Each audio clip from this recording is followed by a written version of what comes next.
ಆತ್ಮೀಯರೇ ನಮಸ್ಕಾರ. ಪರಿವಾರ್ ಟಿವಿಗೆ ಸ್ವಾಗತ ಸುಸ್ವಾಗತ. ನಾನು ಮಣಿಕಂಠ ಸೂರ್ಯ. ಇವತ್ತು ನಾನು ಡಿಪ್ರೆಷನ್, ಖಿನ್ನತೆ ಬಗ್ಗೆ ಕೆಲವು ವಿಚಾರಗಳನ್ನು ನಿಮ್ಮೊಂದಿಗೆ ಹಂಚಿಕೊಳ್ಳೋ ಪ್ರಯತ್ನ ಮಾಡ್ತೀನಿ.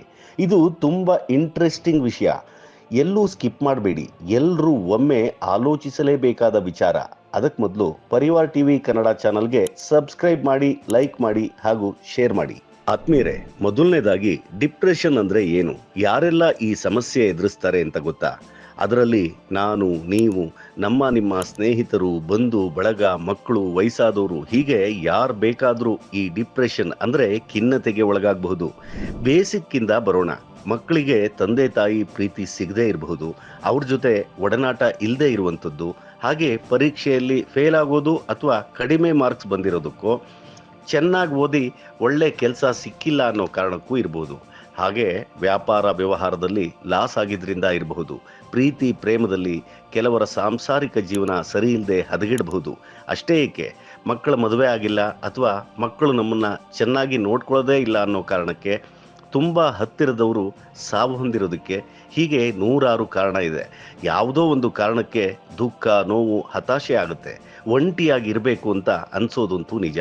ಅದನ್ನೇ ಖಿನ್ನತೆ ಅಥವಾ ಡಿಪ್ರೆಷನ್ ಅಂತ ಹೇಳ್ತಾರೆ. ಮನುಷ್ಯನಿಗೆ ಸಂತೋಷ ದುಃಖ ಸಹಜವೇ ನಿಜ. ಆದರೆ ಯಾವಾಗ ಬಹಳ ಸಮಯ ಬರೀ ಸವಾಲುಗಳು, ಸೋಲು, ಅಪಮಾನ, ಅಪನಿಂದನೆ, ಬರೀ ಎಡವಟ್ಟುಗಳು ಇದೆಲ್ಲ ಸೇರಿ ಮನುಷ್ಯ ಖಿನ್ನತೆ ಅಂದರೆ ಡಿಪ್ರೆಷನ್ಗೆ ಒಳಗಾಗ್ತಾನೆ. ಇದರಿಂದ ಬರೀ ದುಃಖ ಅನುಭವಿಸ್ತಾ ನಿರುತ್ಸಾಹ, ನಿರಾಸಕ್ತಿ ಹಾಗೂ ಬೇಜಾರಿನಲ್ಲಿ ಇರ್ತಾನೆ.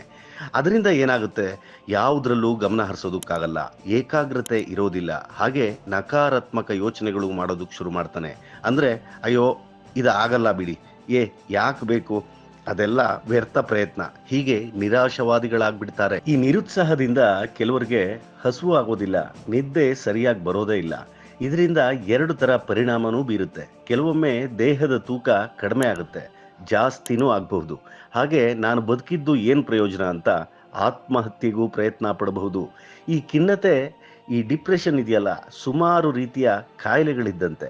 ಇದರಿಂದ ಡ್ರಗ್ ಅಡಿಕ್ಷನ್ನು, ಕುಡಿತದ ಚಟ, ಬೇರೆ ಬೇರೆ ದುಶ್ಚಟಗಳಿಗೆ ದಾಸರು ಆಗ್ತಾರೆ. ಅದಕ್ಕೆಲ್ಲ ಒಟ್ಟಾರೆ ಹೇಳಬೇಕು ಅಂದರೆ ಮನಸ್ಸಿಗೆ ನೆಮ್ಮದಿ ಇಲ್ಲ, ಮಾನಸಿಕ ಆರೋಗ್ಯ ಹದಗೆಟ್ಟು ಹೋಗಿರುತ್ತೆ. ಇದಕ್ಕೆಲ್ಲ ಮೂಲ ಕಾರಣ ಏನು ಅಂತ ನೋಡೋದಾದ್ರೆ ತಾಳ್ಮೆ ಇಲ್ಲದೆ ಇರೋದು, ದಿನಚರಿ ಸರಿ ಇಲ್ಲದೆ ಇರೋದು ಮುಖ್ಯ ಕಾರಣ ಅಂತ ಹೇಳ್ಬಹುದು. ಈ ಡಿಪ್ರೆಷನ್ ಅಥವಾ ಖಿನ್ನತೆಯಿಂದ ಹೊರಬರೋದು ಮಾತಾಡದಷ್ಟು, ಕತೆ ಹೇಳ್ದಷ್ಟು ಈಸಿನೂ ಅಲ್ಲ. ಯಾಕೆ ಅಂದ್ರೆ ಅದರ ಅನುಭವ ಅದನ್ನ ಅನುಭವಿಸಿದವ್ರಿಗೆ ಗೊತ್ತು. ಹಾಗಂತ ಸುಮ್ಮನೆ ಬಿಡೋದಕ್ಕೂ ಆಗಲ್ಲ. ಅದನ್ನು ಗುರುತಿಸೋದು ಹಾಗೂ ಡಿಪ್ರೆಷನ್ಗೆ ಒಳಗಾಗಿರೋರಿಗೆ ಸೂಕ್ತ ಸಲಹೆ ಕೊಡೋದು, ಅವರೊಂದಿಗೆ ಇದ್ದು ಅದರಿಂದ ಅವರನ್ನು ಆಚೆ ಕರ್ಕೊಂಡು ಬರೋದು ಒಂದು ಯಜ್ಞ ಮಾಡಿದ ಹಾಗೆ ಅಂತ ಹೇಳಬಹುದು. ನನ್ನ ವೈಯಕ್ತಿಕ ಅಭಿಪ್ರಾಯ ಹೇಳೋದಾದ್ರೆ, ಡಾಕ್ಟರ್ಗಳು ಹೇಳೋದು ಇದೊಂದು ಸ್ಟ್ರೆಸ್ ಅಂತ. ಮೊದಲು ಕೆಲವು ಮಾತ್ರೆಗಳನ್ನು ಕೊಟ್ಟು ಡಯಟ್, ಊಟ, ಒಳ್ಳೆ ನಿದ್ದೆಯಿಂದ ಸರಿ ಹೋಗುತ್ತೆ ಅಂತ ಹೇಳೋದು ಉಂಟು. ಅದರಿಂದ ಇನ್ನಷ್ಟು ಸ್ಟ್ರೆಸ್ ಆಗುತ್ತೆ ಹೊರತು ಉಪಯೋಗ ಏನೂ ಇಲ್ಲ ಅನ್ಸುತ್ತೆ. ಮುಖ್ಯವಾಗಿ ಇಲ್ಲಿ ಬೇಕಾಗಿರೋದು ಆತ್ಮವಿಶ್ವಾಸ ಹಾಗೂ ಯಾವುದಾದರೂ ಒಂದು ಉತ್ಸಾಹ ತುಂಬುವ ಮಾತುಗಳು, ಒಳ್ಳೆ ವಾತಾವರಣ.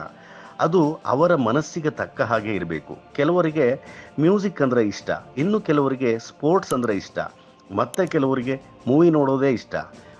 ಇನ್ನೊಂದಿಷ್ಟು ಜನ ಆಧ್ಯಾತ್ಮನ ಆಯ್ಕೆ ಮಾಡ್ಕೋತಾರೆ. ಮಕ್ಕಳ ವಿಚಾರಕ್ಕೆ ಬಂದರೆ ಆಟ ಅಥವಾ ಪರಿಸರದ ಬದಲಾವಣೆ, ಸಾಕಷ್ಟು ಮಾರ್ಗ ಇದೆ. ಇದು ಒಂದು ದೊಡ್ಡ ರೋಗವೇ ಸರಿ, ಆದರೆ ಇದೊಂದು ರೋಗವೇ ಅಲ್ಲ. ಅರ್ಥ ಮಾಡಿಸ್ಬೇಕು, ಅರ್ಥ ಮಾಡ್ಕೋಬೇಕು. ಮನಸ್ಸಿಗೆ ತುಂಬ ಬೇಜಾರಾದರೆ ಕನ್ನಡಿ ಮುಂದೆ ನಿಂತ್ಕೊಂಡು ಒಬ್ಬೊಬ್ಬರೇ ಮಾತಾಡ್ಕೊಂಬಿಡಿ.